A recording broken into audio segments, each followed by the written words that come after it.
really had to like figure out who I was. And it's a crazy thing because I had to figure out who I was without Billie Kay. And that sounds so silly, but it's like you really have to like, I have to like leave her.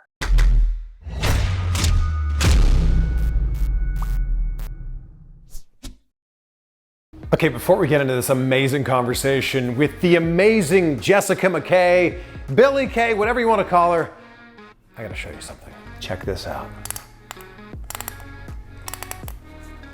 Oh! So what you're hearing is the micro adjustability of the Anson Belt. That's my black one, rocking my favorite brown one right here. Huge thank you to Anson Belt for not only sponsoring this video, but for hooking you up with the best deal ever. Count how many holes are on this belt.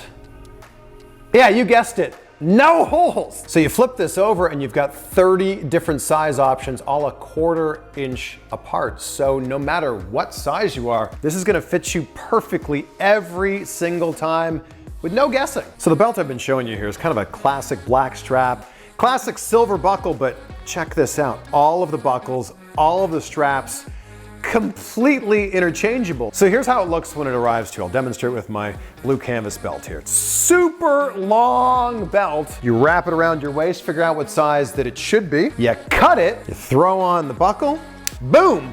That's it, you're ready to go. And as you've seen from the belts and buckles that I've been showing you here, Anson Belt has a ton of different colors and styles and materials to choose from. I love how you can turn all those different options into so many different looking belts, and they fit perfect every single time. And like I mentioned a minute ago, Anson Belt is like really hooking us up here. So for our viewers only, if you go to ansonbelt.com/Chris, you'll get 3 buckles and 2 straps, or 3 straps and 2 buckles for less than $100, and they'll throw in a free one. They'll throw in an additional free buckle or free strap for you. So that's 9 possible belt combos for less than $100. You've got a super stylish, amazing fitting belt with a lifetime warranty and incredible customer service. I can't say enough good things about Anson Belt. So check out ansonbelt.com/Chris. Now enjoy this amazing conversation with Jessica McKay that really runs the gamut of all kinds of different emotions. Hilarious at times, super emotional towards the end. Let me know what you think in the comments. Jay McKay, oh my gosh, it's so good to see you again. See your bright smiling face. You were so adorable. And yours as well, my goodness. A lot's changed since the last time we talked, and that was only about a year ago. I was just thinking I'm pretty sure that was a year ago. Yeah. That's wild. Yeah. Wild. A lot's changed. Not, one of the biggest is you're sitting in a different room right now, and you just started getting into like YouTubing and podcasting at that time. Yes. Walk me through everything from this last year. So we are currently in my office, and when we did our last interview, I was in my office, but I decided to redesign a little bit. So same room, but I ripped everything out and got this beautiful like white built-in wall and everything like that. So yeah, same room. You can see my devil dog Latte's playpen is back here. Yes. She's asleep right now. But yeah, I was getting into the YouTubing. I'll be honest, it's taken a little hiatus. A lot of work. Yeah, it's a lot of work. And then I was just like, it was in the pandemic. So then when everything started to open up and like real life happened, I was like, oh, I'm sorry, I can't do this.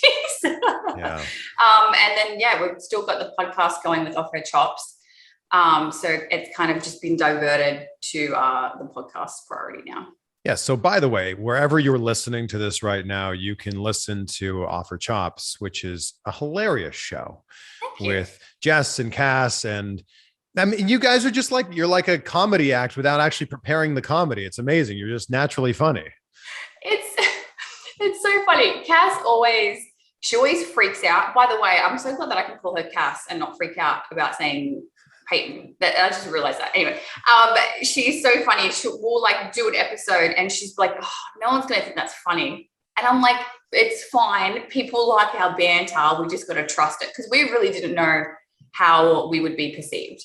We just had this, well, she had this great idea of a podcast, and I was like, yeah, let's do it. Me and her are very similar. We can't half-ass anything. We have to like put everything into it. So we did a lot of work to kind of build this brand very quickly, because we needed it released by a certain time. Yeah. And we've just been very overwhelmed with how it's been perceived. And it's so cool, because we literally are sitting in my dining room talking about shit. And it's so nice when we see the tweets and the comments, and it's just making people laugh and just bringing a smile to their faces. It comes out like obviously late Thursday night here, Friday morning, and then it's Friday afternoon back in Australia. So like we get so many people listening to it back home on their way home from work or just something like that. And it's really cool just to kind of be a little bit of a light in someone's day. Well, and the thing about podcasts that's so great is you get to be a part of someone's life. You get to be a part of someone's day. Like they bring you along as they're driving to work, or they're at work, or they're walking their dog, or whatever it happens to be.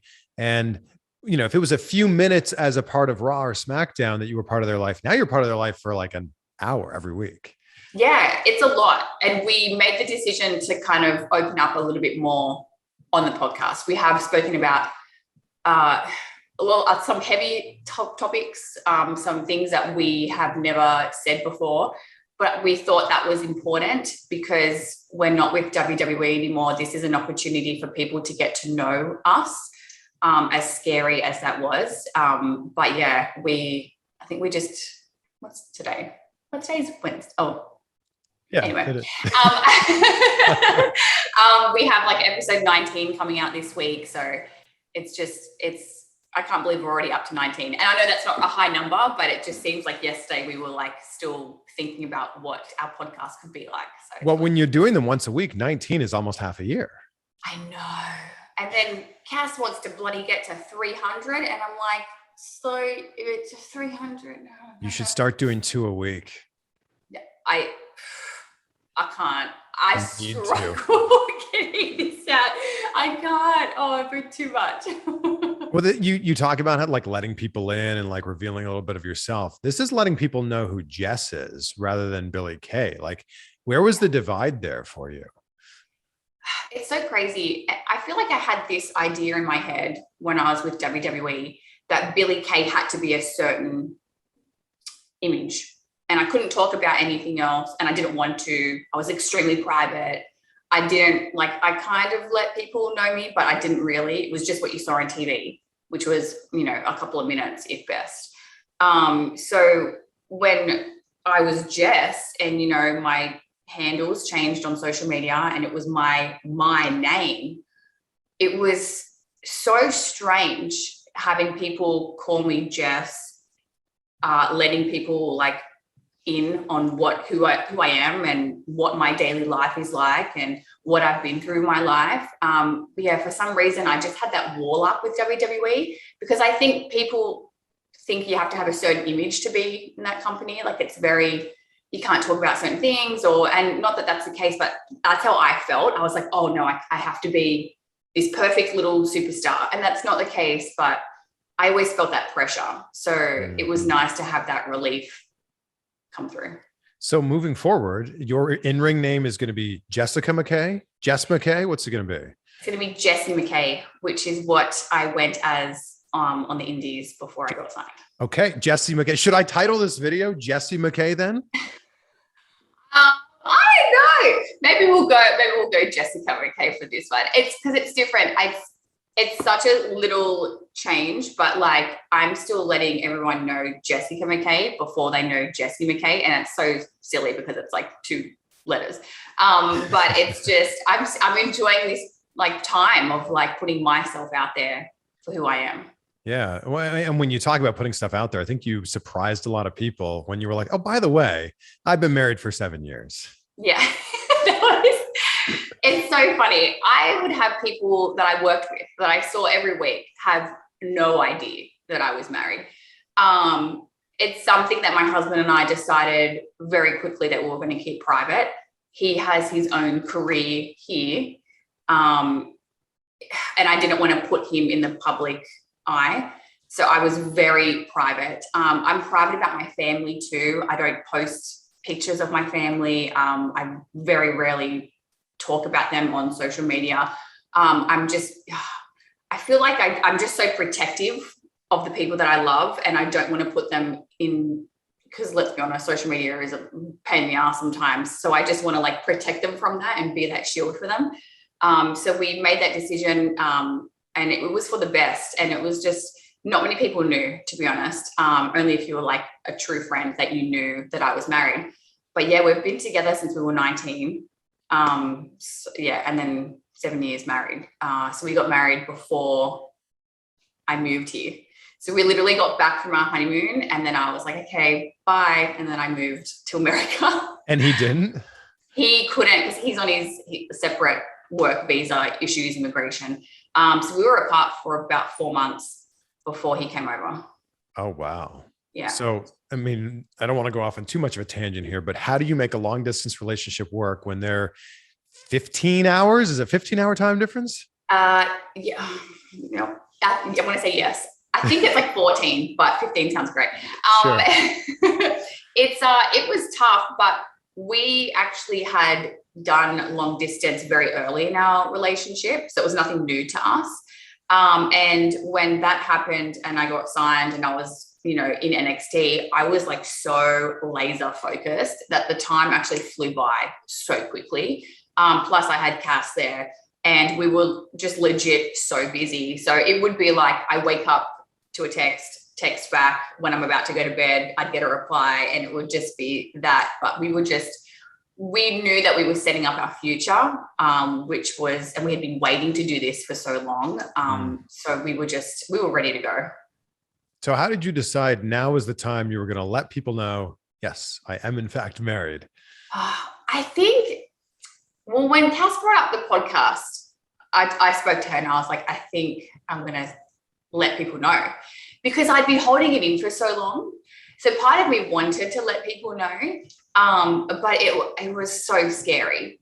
But I had that talk with my husband, and I call him Snoogie. He's producer Snoogs as well on Twitter, because he produces our podcast at the moment. I spoke to him about it, and he was fine with it. He's still got a little bit of mystery to him. I still get people asking me if he's real, because no one's ever seen a picture. They don't know his name. They don't know what he does. And I'm like, no, that's fine. You just get a little taste of that, because I still have to respect his privacy as well. Right. Well, congratulations. I mean, Thank it's you. 7 years overdue, but congratulations on your marriage. Thank you, sir. Also, congratulations on the podcast. Isn't it crazy thinking that you're doing this in your dining room? Here I am in my corner of my apartment here, and this is being like put out for the entire world to hear and see. It's wild. When we used the studio for the first episode, but then that didn't really work out. And we were trying to think, and I was like, we can do it at my house. And I'm walking around and we're trying to figure out where to do it. And I just knew, knowing Cass and I, we need like space. We use our hands a lot. We move a lot. We need a table.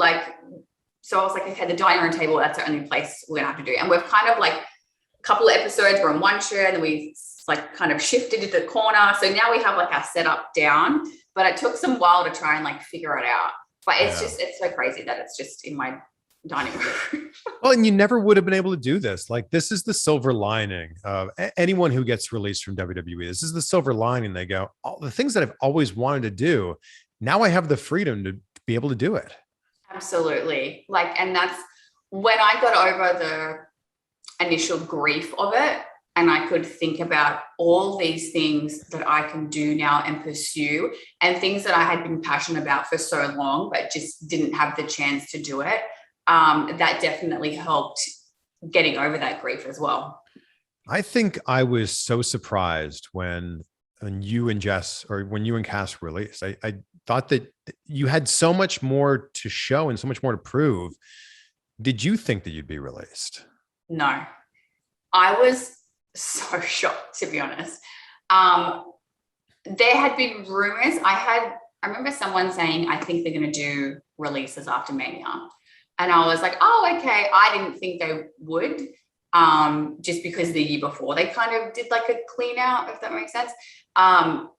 But then I was like, on the other hand, oh, maybe they will. But I never thought that I was in jeopardy, so to speak. I mean, I was on WrestleMania literally 4 nights before I got released, and I had been told of a possible storyline that I would be going into. So that's where the blindside came from. Yeah. And then, I mean, the first thing I did was call Cass, and she was in a massage. And then she finally called me back and she told me, and I was just like, I was shocked for both of us, to be honest, because like you said, I felt like I had so much more to give, and I feel like Cass had so much more to give too. Like they didn't even scratch the surface with us. Yeah. Which I feel like wherever it is that you go next, it's going to be like, all right, well, here's what you missed out on. It's go time. Yeah. Yeah. We're thinking about so many things, and, you know, we definitely just still want to be a tag team. So yeah, it's going to be exciting times ahead. So you want to move together as the Inspiration now, which is the name of the tag team. Mm-hmm. How much fun did you have? Obviously, we know how much fun you guys have together. Yeah. How much did you enjoy going off on your own and showing what you could do? I really enjoyed it, and I didn't realize how much I needed that until I got released. Because when the breakup of the IIconics happened, I was so lost. I was so lost.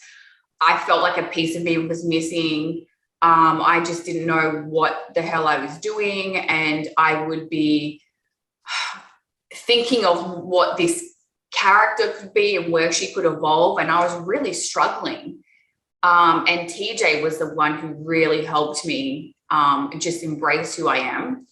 Because I would vent to him every week at SmackDown and being like, I just don't know what I'm doing. And he would listen to me and he would talk to me about it. And when I told him my idea of like the headshot resume and just what I wanted to do, I was like, I'm just going to go full comedy. Like, that's where I feel comfortable.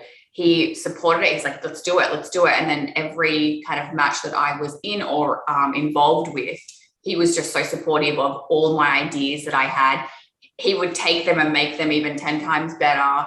The girls were amazing too. Like, that locker room was so special to me. So it was a time that I needed to be on my own and to grow as like a performer and a person as well. So I am glad that I got to do that. So was this whole gimmick with the headshots your idea?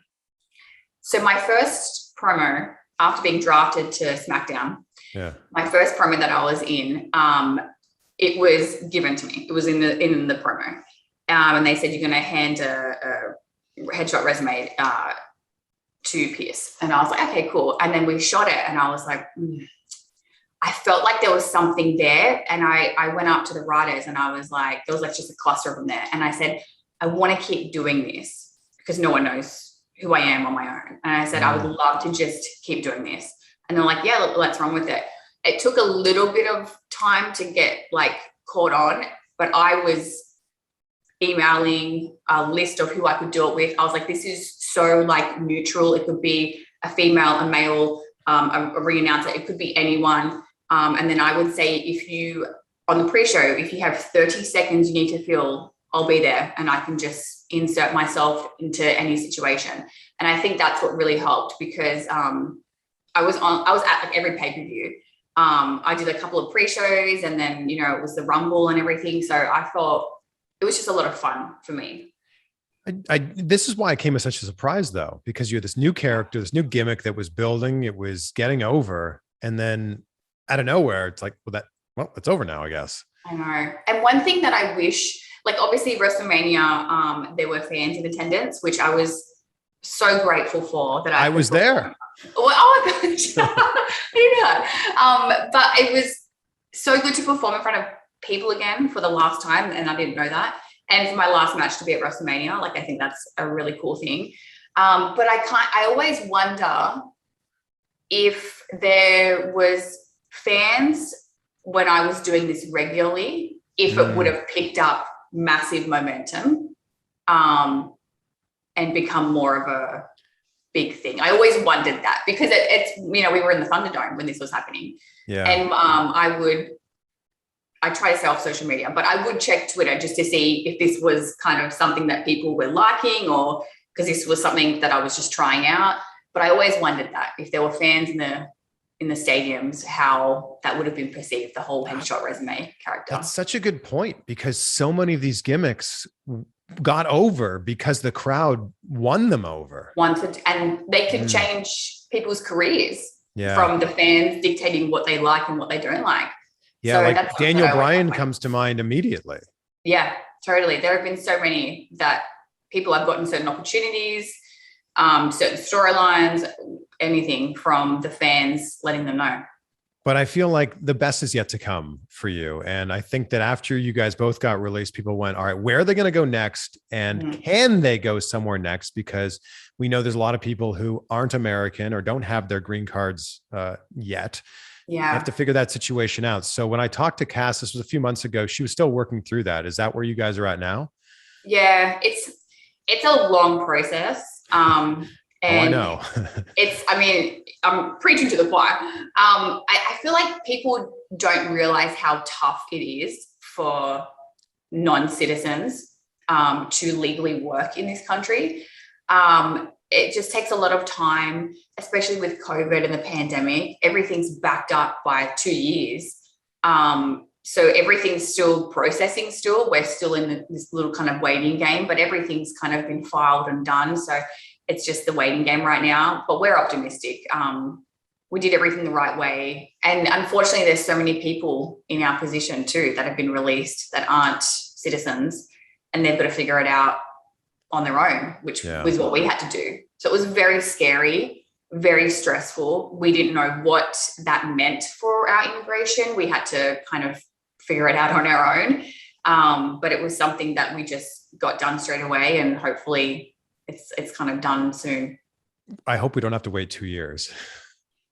I didn't even want you to put that into the universe because it's so stressful not knowing and literally just sitting and waiting. It's like the most exhausting thing ever. And it's so hard not to think about it because you need it to do anything. But we're just staying positive.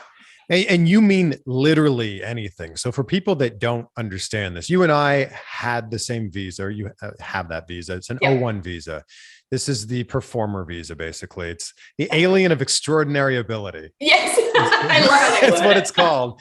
And what people don't understand is you can only work for the company who has sponsored your visa.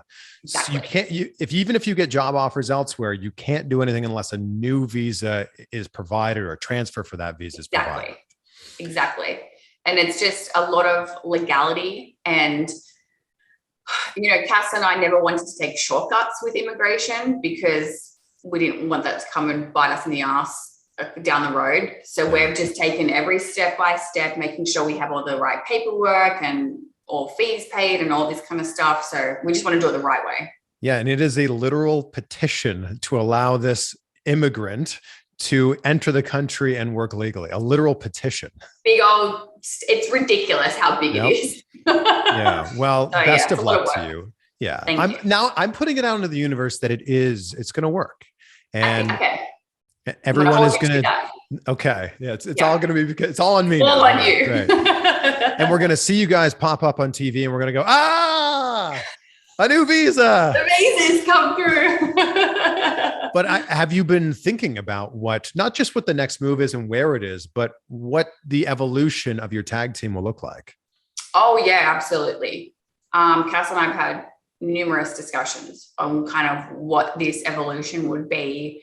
Obviously, everyone knows our tag team name, The Inspiration. So, yeah, we spent some time pitching ideas to each other, like literally with pictures and all this other stuff, and showing each other and figuring out what this meant. And it's been really fun because we don't have any boundaries anymore. We can literally do whatever we want. So it's just been a really good time to reconnect with what we really want to do. You guys really are the inspiration. Like when you think of your story, think about this. You grew up in Australia, and growing up in Australia, and I mentioned this to Cass, there's no one you can go, I want to be like that Australian wrestler who went to WWE and made it big. That wasn't the case until you're much older. And I think Tennille was the first one to really do that. Yeah, Tennille was the first one where it was like, oh, this is possible. Still a big dream, but it's definitely possible. Because there was no one especially for a female wrestler, like it just wasn't a thing back then. But now there's a massive influx of Australian women in the WWE, and it's freaking awesome. Yes. So where did this start for you? Like, obviously, you want to be a wrestler and you're doing everything you can to try to line yourself up for that. But when does this dream start to become something more than a dream? And it seems to start to become a reality. Gosh, I want to say probably when we found out there was talks of a tryout happening. I feel like that's when reality hit, because I had been doing the independent scene for a while, traveling all over, coming to America to train with certain companies and stuff. But I feel like I never had that because back then social media wasn't what it is now. And I would literally send promo packets with like a DVD. This is back in the day, a DVD of my matches, a DVD of my promos, and like promo pictures. And I would pack it all up and send it to the PC or FCW. And I would do that like every, I think like 3 months, I would send a different package and keep going. So it was just always like so far away, like physically, and then just like, it's just a crazy big dream, but that's what I wanted to do. So I feel like when we found out there was rumors of a tryout happening, I think this was like early, maybe March, that it was happening in August. It was like, oh, this is what I've waited for. And I feel like that was the reality of, okay, I have to start getting my life set up. That's when my husband and I started talking about moving over. Like when I say I had everything lined up for when I signed that contract, I had everything lined up, because Cass and I knew that we were going to go into that tryout and we were going to get signed. Like, I was not taking no for an answer. And neither was she. And we were just like, if you were in that room, we were so focused and just ready to go. We had prepared months, diet training. We were so poor back then. We were working like 3 jobs, barely surviving. But we got our hair and makeup done, which was like a big thing. Bought all new outfits. We had new gear made. Like, we were like ready to go. And then when that happened, I was like, sign the contract. I was like, we're good. I've set my whole life up. So it was such a crazy year, because that's the year I actually got married as well. So it was just everything happening in that 1 year. And it's crazy to think that 1 year set up where my life would ultimately end up. How many people did they end up signing from that tryout? Me and Cass. Wow. Out of 40. Wow. Yep. Can you imagine if it was you and not her, or her and not you? No. I can't. I've got goosebumps right now. No. It's hard, because when people ask this question, like, they kind of ask it, there's a couple of ways people ask, like, oh, what would you do with that Cass, or that kind of thing. It's hard. I can't ever think of my life without her, because she's always been there. And I don't even know what that would look like, what that would feel like, because she's just been a part of me for so long. We're going on 16 years now. It's just, I can't think of my life without her. It's amazing that WWE saw in you guys what you see in each other. Yeah, I didn't think about that totally, because I think the world of her. Like, she is the best person. And when we got split up, I was on board with everyone. I was like, she's going to be a damn star, because I see her as that. And it's funny, like, she's my inspiration, like, we vibe so well together. We just gel. She's just like my life partner. So I've always known that about her. She's just incredible. So is this why it's called The Inspiration? You guys inspire each other? What is the name? What is the meaning behind the name? We were just spitballing one day, and I'm pretty sure Cass came up with it, and she's like, look, hear me out. And she said it, and I was like, I love that, because, and it's funny, when we made that decision, the amount of times that we say the word inspire or inspiration to each other, I notice it every time now, and it's all the time. It's just crazy that we never kind of like really thought about that. But yeah, can't get too into that. We're working out those details. It's funny because Cass told me that right before she got released, they were talking about having her do like an inspirational speaker type of gimmick. Yes. Yeah. What was that? Peyton's, I can't remember the name of it, but yeah, it was an inspirational speaker. I remember she was talking to me about that. And I was like, that's great. She was just finally getting something. She's like, yeah, it kind of reminds me of like, Kurt Angle and the 3 eyes. And I was like, that's incredible. Yeah. And that's the other thing. We finally thought that we were like starting to get somewhere, and then it just never happened. I mean, I think that all great tag teams eventually break up. Like I can't think of too many that haven't broken up. So I thought for the IIconics, one of you guys will turn heel, or one of you will cost someone the match, and then it will lead to this massive match at WrestleMania or something like that. Why was the breakup done the way that it was? Personally, I didn't want to feud. I didn't want one of us to turn heel on each other. That's just me being selfish. I wanted to leave it open-ended. I wanted there to be a reason for it, but I didn't want one of us to like blatantly turn on each other. Only because we thought we would get back together in the future. And also, I feel like every tag team does that. Every tag team does that. And I was like, I want to be different. What's different? Breaking up but not hating each other. That's, it's been done so many times, and we were always trying to think of what's different, what hasn't been done. So when we found out the stipulation, like the loser no longer a tag team, I was like, oh, perfect, kind of fits what we were going for, hopefully, because they could have, booked anything. But I'm glad the creative kind of stayed in that direction. But that was I personally always wanted to end it neutrally, so we could always come back to each other easier. It sounds like you actually had some input in this, which isn't always the case. Yeah. I mean, we were spitballing ideas and stuff. But at the end of the day, you hope for the best, because you could show up and it's going to be completely different. Yeah. And that was a lot of us talking and just trying to figure out what we would prefer, because we didn't know when it was happening, and there were still kind of question marks around it. So we were just trying to figure out what we would like. And then when it actually did happen and we found out the stipulation, I was like, okay, we can work with this type of thing. So there was a week where you couldn't perform or weren't there, and Cass was like, yeah, well, like, book me, put me in a match, let me show you what I got.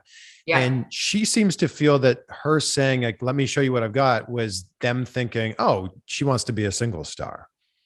Yeah, I feel like, and I'm not sure of the actual timeline stories, but from what I can remember, because I wasn't there, obviously, Vince saw Cass in the ring in a singles match and thought, she's incredible. She's a star. Yeah. I feel like there was yeah. And I feel like there was, what do we do with the IIconics? Maybe we should just split them up. I feel like that kind of sparked the conversation. But again, this is all, I wasn't there, and then you don't know what's said behind closed doors. You don't know what's said in those meetings. So I have no idea what the direction they thought it was. But I mean, we still had like a little time together after that she had that singles match. So I feel like they were still trying to figure it out, what we could do and stuff. So yeah, but like you said, tag teams, I mean, unless you're the bloody New Day, which I would have loved to be in a tag team for that long, but it's kind of inevitable that you evolve and kind of go separate ways. But I was glad that there was a draft coming up, because I knew that they needed to put us on separate brands. It's like New Day and the Young Bucks, and that's it. Yeah. And that's it. It's just two. Pretty much. Everyone in the comments is going to be like, yeah, but what about this tag team? Yeah. So, yeah. Yes, everyone, you are right. Hold your horses. All right. So what do you envision for you guys in the future? Like, what are you most excited about now? I'm excited, honestly, just to be a tag team with Cass again, because we had time away and I loved that. But when we're together, it's just so, I want to say it's easy, but it sounds like a bad word. It's just so, it's just so good. Like we just, our chemistry, you can't match it.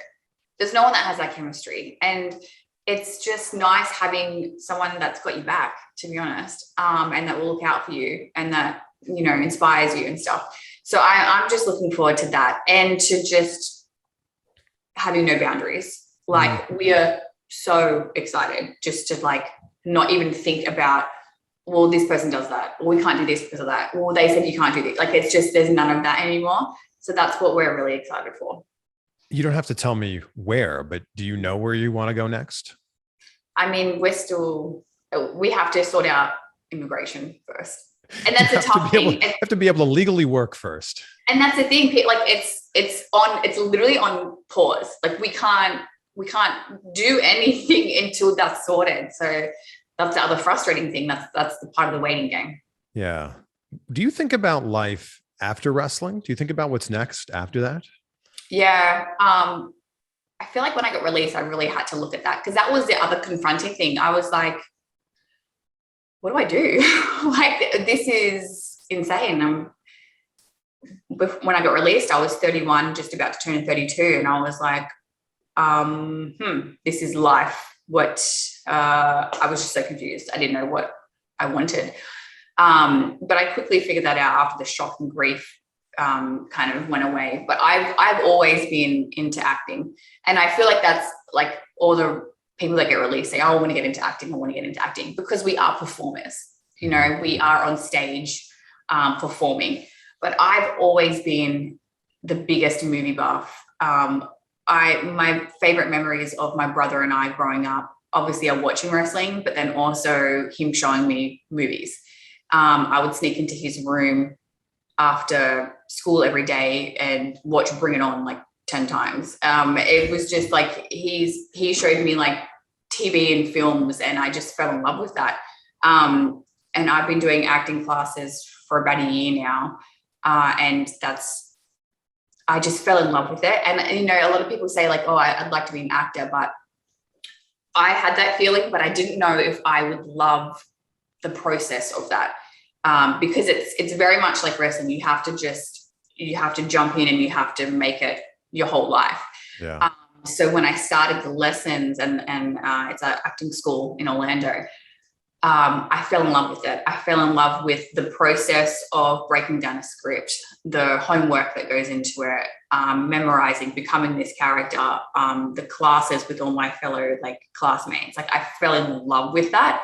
And I'm so glad I did, because I didn't know if I would ever love something as much as I loved wrestling.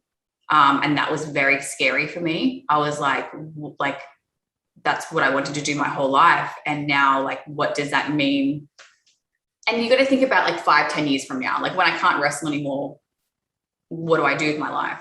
Yeah. So I'm so thankful that I found another passion and I fell in love with acting, because now I can have both. I imagine this is like a real identity shift, because you know, your whole life, you're training to be a WWE superstar. You want to be a WWE superstar. You become a WWE superstar. You're doing it. You're living the dream. And then it's taken away from you. And there has to be a moment where you go, but this is the thing I've always wanted. And now I don't have it anymore. So what's next? Yeah, it was such a shock. And there are still good days and bad days. But it was, yeah. I just felt like I didn't know who I was at all. Because you're right, like my whole life I've been trying to get to WWE, and to have that like ripped away from you. It was, I'm sorry, I'm going to swear, but it was fucking hard. Like, people don't realize the amount of like that was my whole life. Yeah. Like everything I did was to be a superstar, WWE superstar. And you're in this bubble, and you're in this bubble, you know, traveling and training and being on shows, and it's amazing. But then when you're out of that bubble, it's like real life just like floods in, and you're just like, what the hell? But it was tough. Like I didn't leave my house for like 3 weeks. I couldn't talk to my family. Like I was so like embarrassed and like just ashamed. And I really had to like figure out who I was. And it's a crazy thing because I had to figure out who I was without Billie Kay. And that sounds so silly, but it's like you really have to like, I had to like leave her.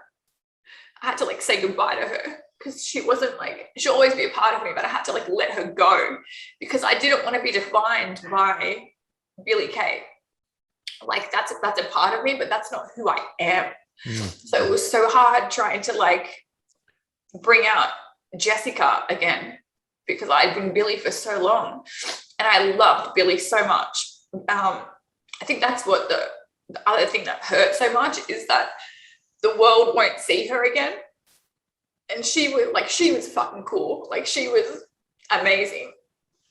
So it took a long time to kind of get Jessica out again. And my family really helped with that. Once I could talk to them. It must be really hard to not take it personally, but you need to know, Jess, this has nothing to do with you at all. Yeah, and I realize that now, but it's just when you're in that moment and, you know, my whole life was around my work. Like I didn't do anything else. Like I don't have friends. Like I would stay in my house because I needed to work out. I needed to meal prep. And then we were traveling. So I needed to like get my gear stuff ready. It was my whole life just revolved around WWE. You put so much into it, but now I want to have that balance. I want to have that healthy balance. And it's crazy. Like I was always like so stressed and anxious and just on edge. And it wasn't until I think about 2 months later or 3 months later, my husband looked at me and he's like, you know, you're a totally different person now. And I was like, what do you mean? And he goes, this weight has just been lifted off your shoulders. And he's like, I don't know if you can see it, but he goes, it's night and day difference. I can see it. And I was like, oh, I always used to put so much pressure on myself to be perfect. And it's just not realistic. So now I can just be myself and not have any expectations or have to prove anything to anyone. I'm just going to live my life the way I want to and be happy. And whatever's next for you guys is going to be so big. Wherever it is that you go, you're going to make such a huge impact, huge splash there. I hope so. I hope everyone still roots for us because. Come on. I know it's been a while.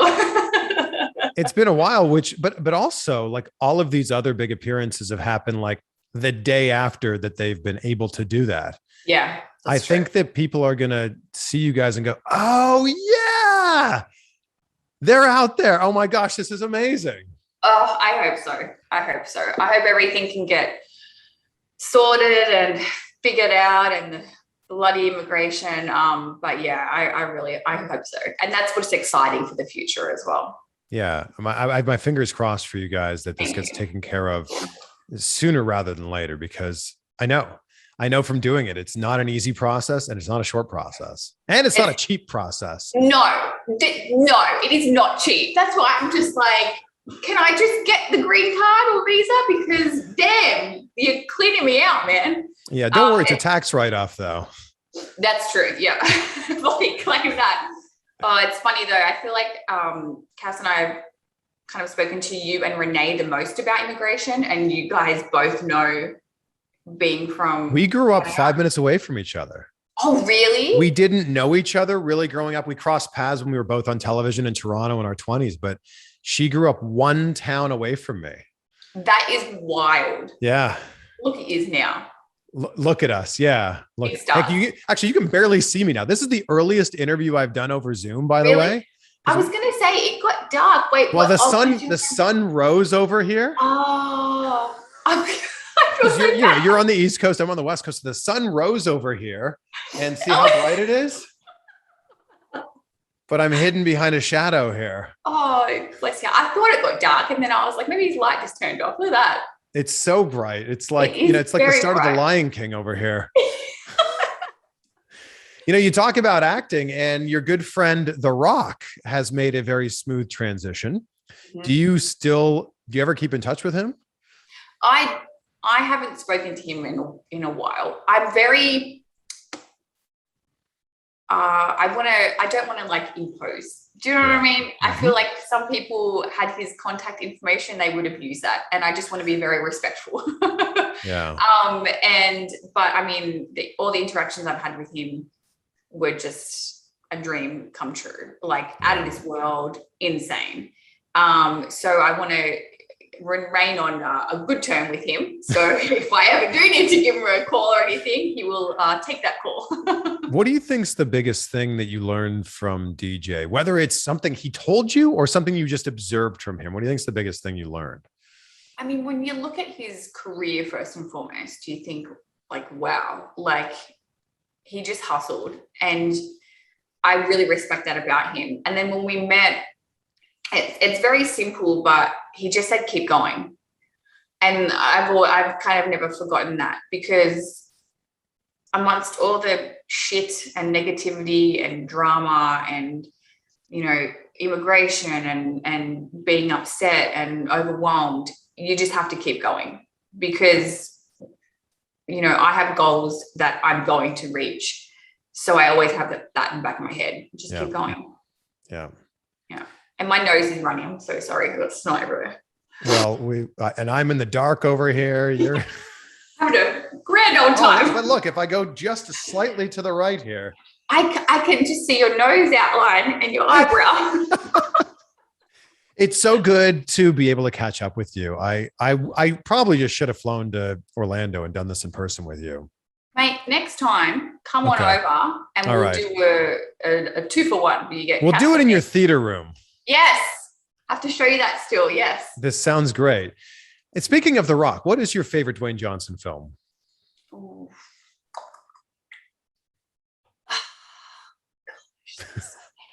There are so many.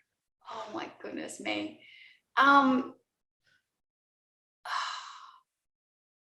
You've put me on the spot. Okay, I'm gonna go. It's an oldie, but I feel like I used to watch this over and over and over and over and over again. Probably Walking Tall. Oh, it's so good. That and The Rundown are like fantastic movies. The Rundown too. Yeah. See, okay. So I was thinking of The Rundown, but it was called something different in Australia. That's right.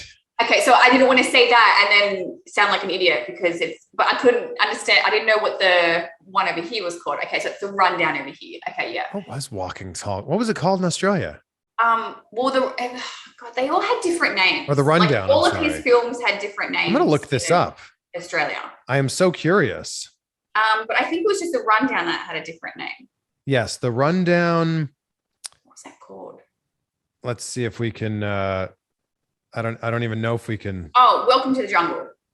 Welcome to the Jungle. Yes. Wow. Put it up then. Wait, I'm gonna make sure. Okay, I'm so glad you figured that out. Yeah. Well, yes. Welcome to the Jungle was. We've got fun and games. Yeah. So if I had to choose to, definitely Welcome to the Jungle, because I just loved his early stuff, because that was when I was like heart, eyes, and everything. But he's incredible now, and it's so like everything that he does, I'm just like, wow. Yeah, what he's evolved into is pretty incredible. It's just a whole freaking life brand franchise, and it's incredible to see. I always like to remind people that yes, what The Rock is doing now is incredible, and he's so insanely successful. The Rock also failed at his dream to become a football player. And instead of going, well, I got cut from the CFL. That's the end of my career. He went, all right, well, what's next? And what can I do even better than this? And I think there's such a lesson to be learned there, and nobody talks about that. That is so true. Damn, you need to like write that down and put it out into the universe. I should write. This should be my TED Talk. The Rock is a failure. That's what I should call my TED Talk. Start that off with a bang. The Rock. What's so true? The Rock is a failure. Yeah, He's a failed football player. So true. I love that you said that, because I'm gonna probably hold on to that, because that's really amazing. I actually asked The Rock during an interview, I said, if you could go back and change things so you could live that dream, so you could be an NFL player, which was your goal and your dream, would you go back and change anything? Obviously, things worked out for you. And he said, I wouldn't change anything. Mm-hmm. Sometimes in life, the best things are the things that don't happen. Absolutely. It's like, oh, that's so good. See, and he's just so smart and wise. Yeah. Isn't he the best? We'll just have a discussion about him. Well, the next one, it'll just be an hour about The Rock. About The Rock, that's fine. I end every interview with the same questions. So you see behind me here, be great and be grateful. And I start and end every day. I don't know if you can see that because it's so dark now. No, I got to remember, I can't do interviews until the sun has come up here. It was so bad. No, it's okay. I do this time. You're getting darker and darker. Although this was where I was sitting 2 minutes ago. So you had to shift. What are 3 things in your life that you're grateful for right now? Oh, my husband.